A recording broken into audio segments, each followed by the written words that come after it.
Selamat pagi, selamat siang, selamat sore, selamat malam dimanapun Anda berada. Kita berjumpa lagi setelah sekian lama dengan MedPen. Jadi setelah statistik MedPen, it's always like that. Jadi bagi Anda angkatan 2019 yang menikmati ini, enjoy. This is a new video for you guys. MedPen karena kita akan melakukan OBE, maka dan saya sebagai Kapolri, saya juga melakukan OBE, harus melakukan OBE. Jadi kalian agak beberapa kesulitan. Yang pertama adalah CPMK saya masih jelasin dulu. Kenapa Anda akan diuji dengan capaian pembelajaran mata kuliah ini? Yang pertama adalah mampu mengidentifikasikan topik penelitian dan kontribusi penelitian dan state of the art. Ini kita akan selesaikan dengan 3 pertemuan. Mampu menulis proposal penelitian. Nah, ini the whole subject will be related on this one. Mampu menulis dan memformat proposal penelitian dan bentuk artikel. Ini juga another things nanti akan kita bicarakan. Dan terakhir adalah mampu mengkomunikasikan ide proposal penelitian.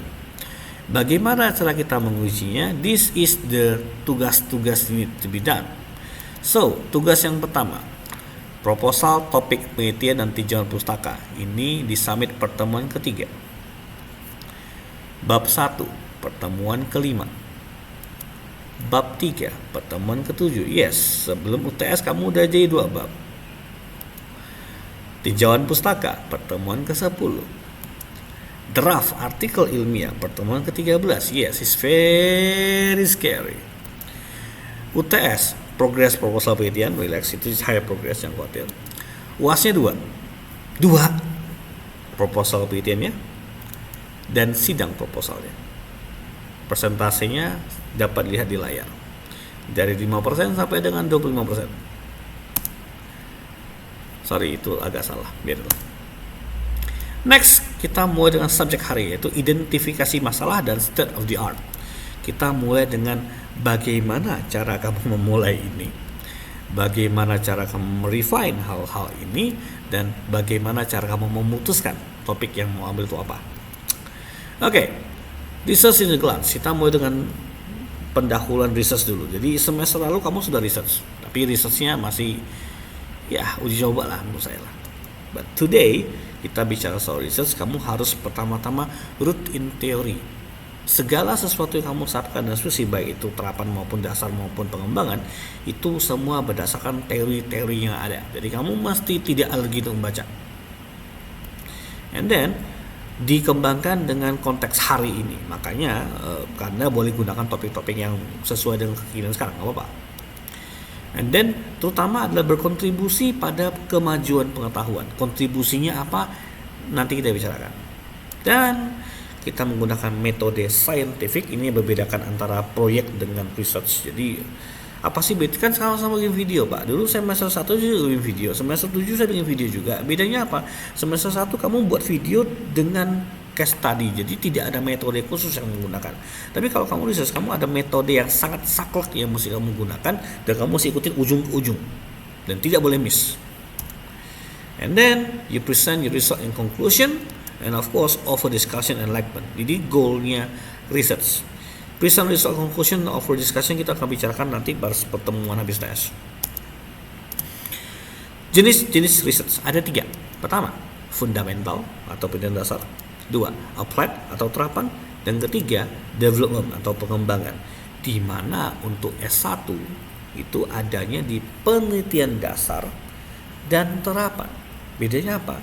Penelitian pengembangan artinya, jadi dasar itu adalah membuat teori. Terapan adalah menerapkan teori dalam sebuah produk. Bisa prototype, bisa framework, bisa hard application, bisa video, I don't know. Ketika kamu sampai di development, artinya hasil terapan itu sudah diujikan di masyarakat, which is level S2 maksudnya.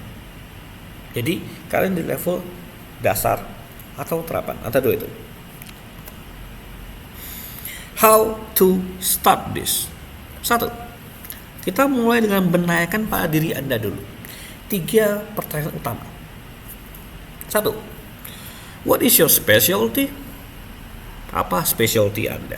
Apa is your specialty teknologi atau specialty area of knowledge? Saya mau dikenal sebagai ahli di bidang apa? Programming, code, kita kecilin. Kamu platformnya apa? Web kah? Mobile kah? Desktop kah? AI kah? Cloud kah? Web service kah? Atau database kah? Database, mantap, kita kasih lagi database. Kamu mau main di area mana? Kamu mau main di relational database kah? Kamu bicara di object oriented database kah? Atau kamu bicara di NoSQL kah? Atau big data analysis kah? Atau kamu sampai di machine learning kah? I don't know. Itu namanya specialty. Dan biasanya yang saya temukan adalah hanya dua kemungkinan. Satu, kamu terlalu banyak specialty, atau kamu tidak tahu apa specialty kamu. Hanya dua tipe. Saya jarang ketemu mahasiswa yang my specialty is this. Jarang banget. Jujur, saya mengambil video game sebagai specialty, tepatnya video game untuk pendidikan sebagai specialty, itu baru last year saya tentukan. Literally last year. Jadi saya nggak tahu kamu mau specialty-nya apa. Nah, ini beberapa orang akan bertanya pada saya, Sir, kami kan sudah startup, Sir, kami kan sudah ngambil ini, Sir, apa berarti specialty mesti sekarang itu dong? Correct. But the startup is a very big concept. Kamu mau di bidang bisnisnya kah, teknologinya kah, marketingnya kah, efeknya kah, strategiknya kah? There's a lot. Where do you want to be specialty at? So the first question is, what is your specialty? Kenapa? Ini akan menjadi jawaban nomor satu akan menjadi pertanyaan nomor dua. What question do you want to ask from that specialty? Kenapa? Ketika Anda punya specialty, berarti Anda paling tidak agak menguasai bidang tersebut. Ketika agak menguasai bidang tersebut, biasa akan muncul pertanyaan-pertanyaan. Kalau Anda tidak punya pertanyaan, artinya Anda tidak menguasai. Kenapa? Semakin seseorang menguasai sesuatu, semakin dia sadar dia tidak tahu apa-apa. Trust me, I know from experience. Ketika saya belajar soal video game misalnya, semakin saya baca tentang literatur video game, semakin saya bertanya, ini kenapa, ini mengapa, ini kok bisa, ini kok bisa. Dan itu yang namanya pertanyaan-pertanyaan, yang namanya research question. Dan ini adalah fase yang paling sulit ketika seorang menulis sebuah topik. What question you want to ask? Contoh misalnya anggap specialty kamu adalah fotografi ya. Questionnya apa? Apakah kalau kamu tidak ada question, berarti saya anggap kamu kuasai ya ujung-ujung fotografi itu apa ya? No, enggak lah, kan kami cuma belajar doang.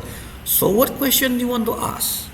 Karena marks of mastery or understanding of a subject adalah you able to ask something.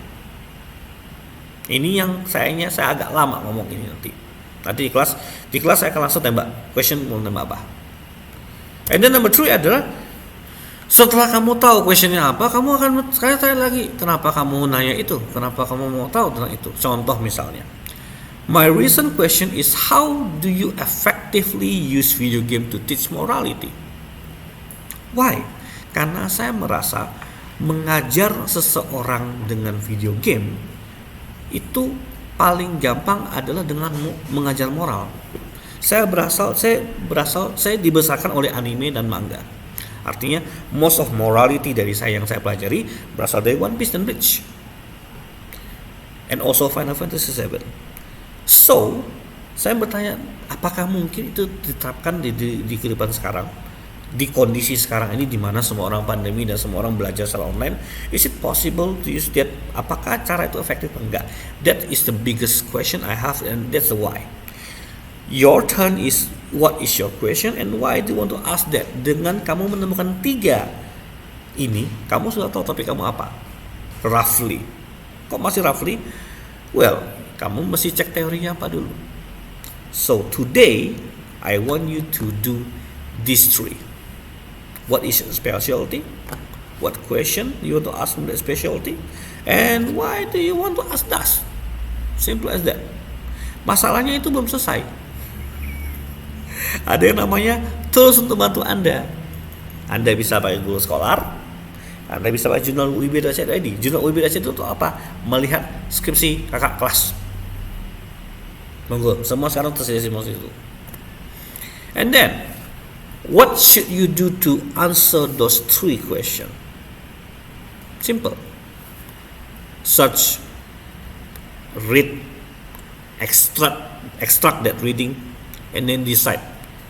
If you do not decide to take that topics, repeat from search again. If you already decide, you consult to me. Target kita adalah 3 minggu kamu mendapatkan topik kamu secara tidak definitif. Belum. Kenapa? Definitif apabila kamu sudah punya dospem. Kapan kamu punya dospem? Pertemuan 5. Right. Thank you. Have a nice day. Bye.